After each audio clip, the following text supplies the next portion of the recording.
how to remove the carburetor on a 95 cr250. We're gonna start removing the plastic. Two 10mm slides.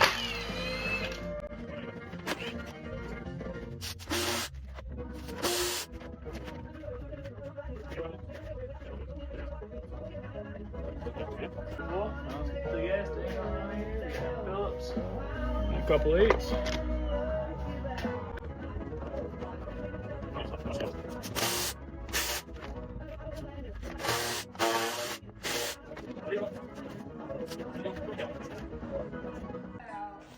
As you can see, it is like plastic hard, like not budging. It'll definitely end up cracking if we work at it. So we have to figure out the best way to avoid that. All right, so we got a little piece of, hopefully it's fuel rated line. Found it in the shed, took a while, but found some fuel line. That's all that matters. So now, we're gonna have to cut the old one off.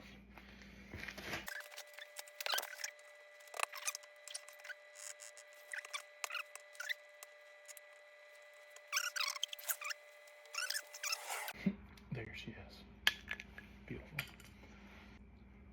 Next up, we can get a Phillips right up in there and get the air intake off.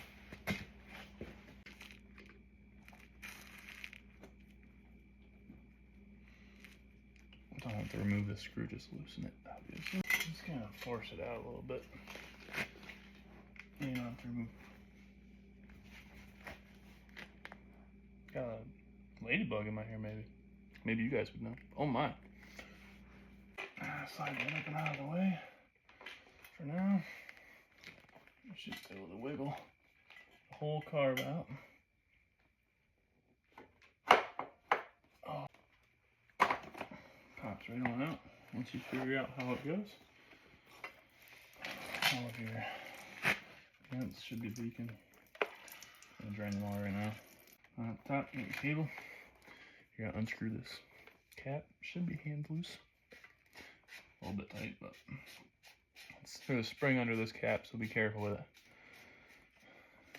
And put it up easy. Go ahead and pull your needle out. I'm just gonna let this rest for now. I'm still gonna clean it. Now your carb's out. Now I said we were gonna replace this carb, but we're gonna pop the bowl off it real quick and just see how it's looking before we just go straight to replacement. Just get this junk out of our way.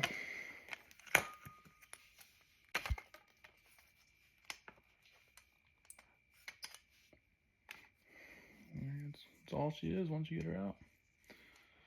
Put some rags on to make sure area is clean. It's always the best idea. All right, just a small Phillips for the bowl.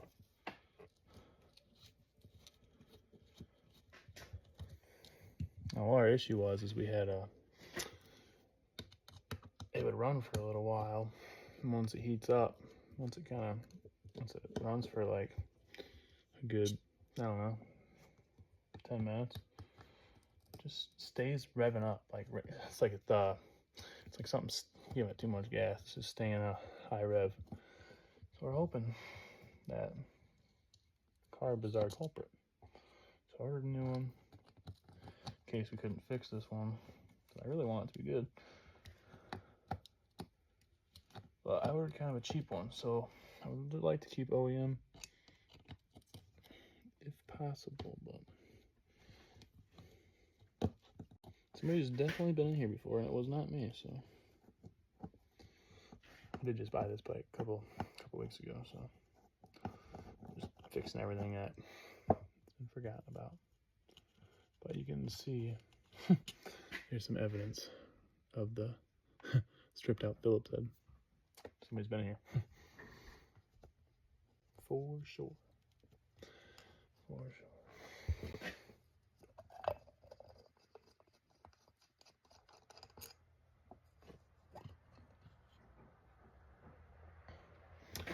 definitely got some junk in there.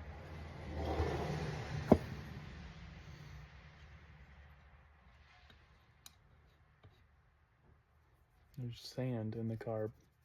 That's never good. I can feel the sand.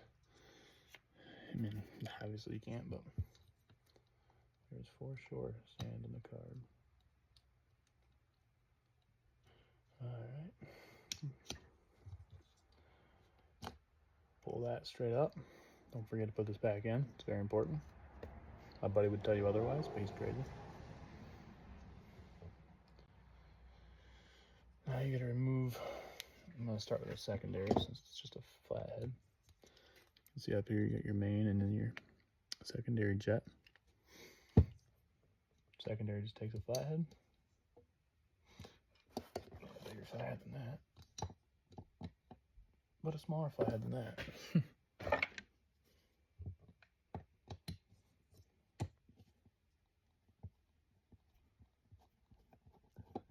Don't worry about counting or anything. This is just goes until it's flush. Pull it straight out. And you're just gonna walk through it. And yeah, mine's clogged.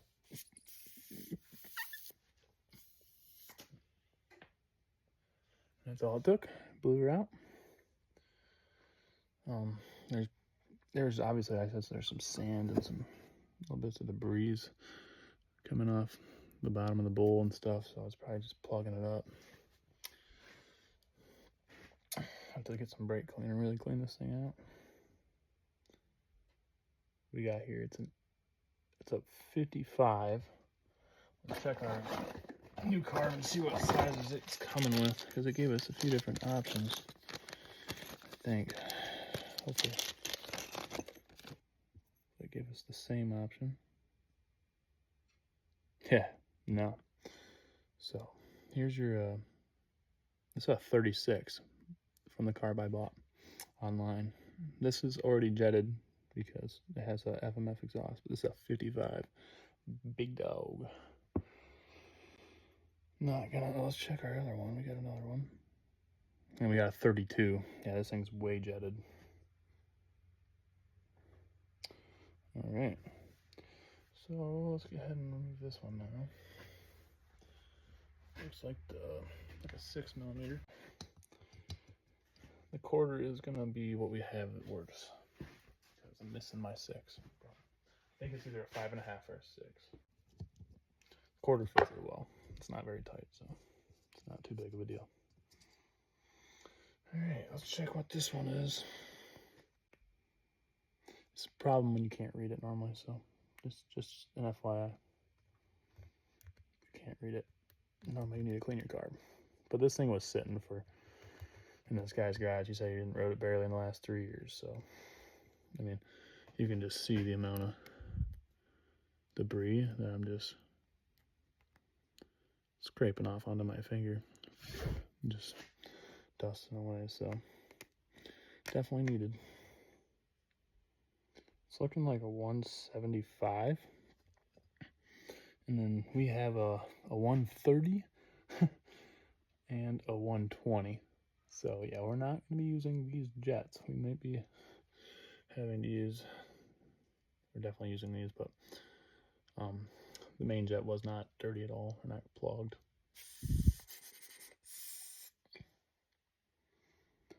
Wouldn't be bad to run some brake, we're definitely going to run some brake clean through it still, so. And also through the rest of that, but we're going to decide based on the choke. This choke likes to stick right there, whereas this one pops all the way out. So we're going to go ahead and remove this and see why that is. See if we really need the carb replacement.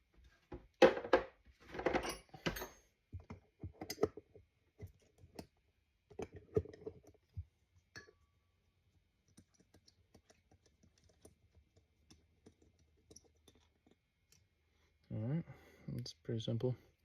It sits down in there. Full choke, obviously. Spring's compressed.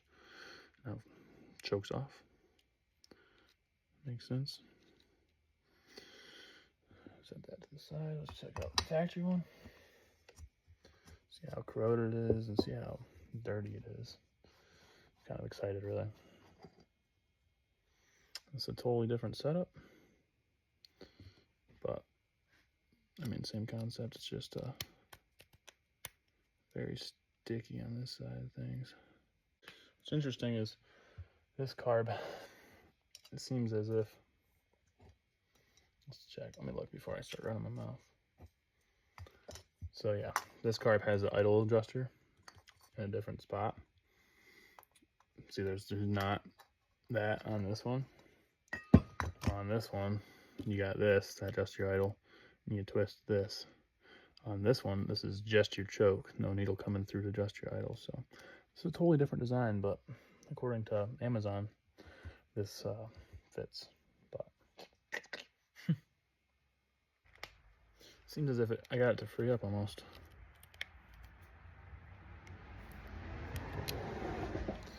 I mean, you gotta think it would be threaded in things still here, so if I can get it to stay up like that, and then sit down like that, it's fully compressing the spring we got there, fully extending it when it's released. I think we're looking pretty good. Yeah, we'll grab some brake clean, get to clean.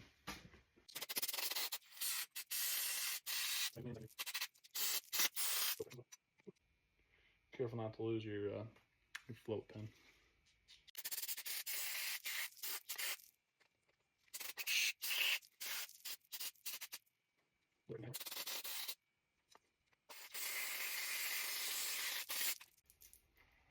I would call that good on the carb side. Now we're going to go to our factory, or I guess not factory, but the jets that were in the carb originally.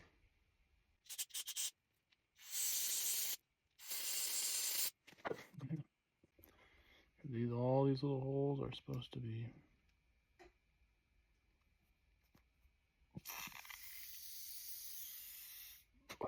free, which they definitely were not. So those two now.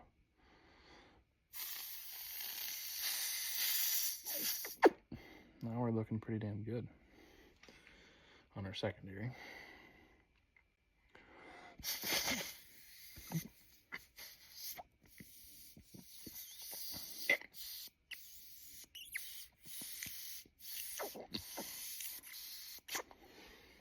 Look at it through a light just to make sure 100% on every hole. You can see straight through these ones as well. I don't know if you all can see, but yeah, you can. Same with the. Okay, that's all. Now we're gonna check our main. We already did.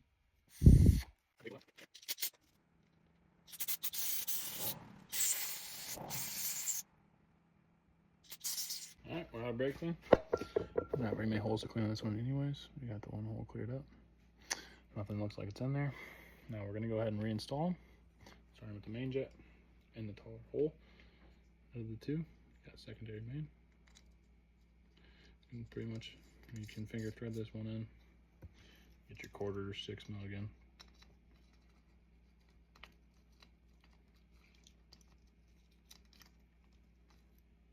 Snug it.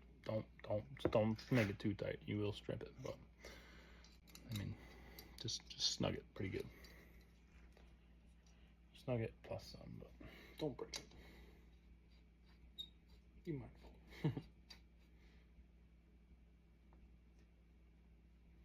Same with the secondary. I mean, you're using a screwdriver, just get it pretty tight. And we're good. Make sure that pin's still in here for your float. And you're good. Float still moves. Floats are looking clean. The whole carb is looking pretty goddamn clean. I don't see any sand or any. Alright. Let's go ahead and throw the. It's got a new gasket. It's all clean up in there.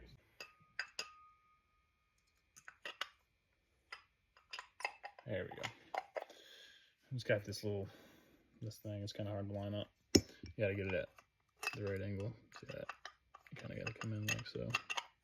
Smack it on.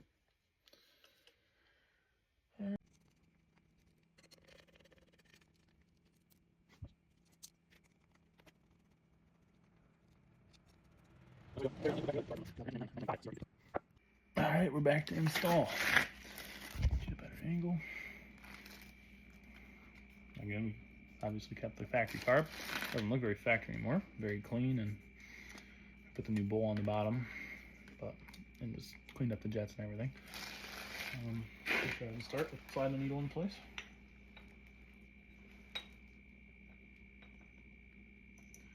Make sure we put it back in the same way you took it out.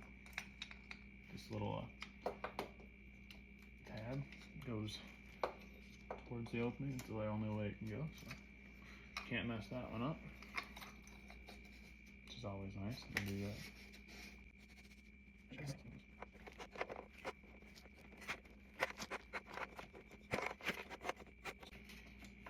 When you slide the carbon, make sure you get the groove all the way back in right here to that second groove, and make sure the top little slit's lined up. If not, you will have a vacuum leak and you will be pissed trying to figure it out.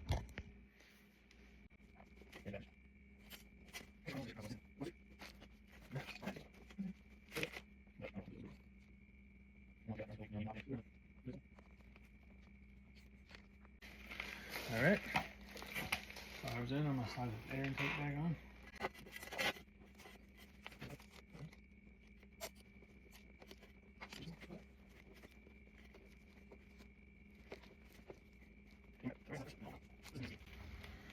As you see, it'll line up eventually, but you gotta get the back side in, or else it's never gonna.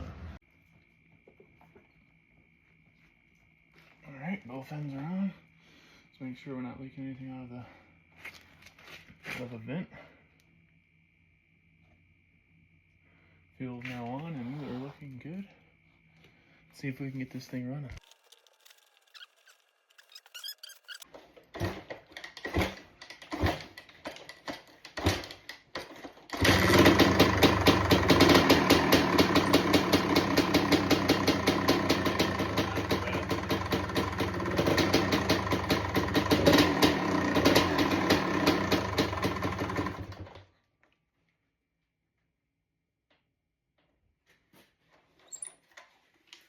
I just auto a little bit.